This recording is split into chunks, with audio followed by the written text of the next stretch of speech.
Press freedom.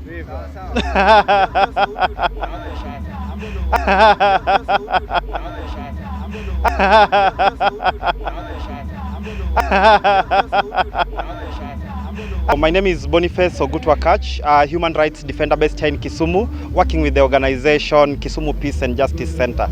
Today we've gathered as a community to speak about a very important issue that has been affecting us, and that is the issue of police brutality. As young people, during the recent protests, we came out to participate in the governance of our country, but what we were met with is brute force by the security agencies.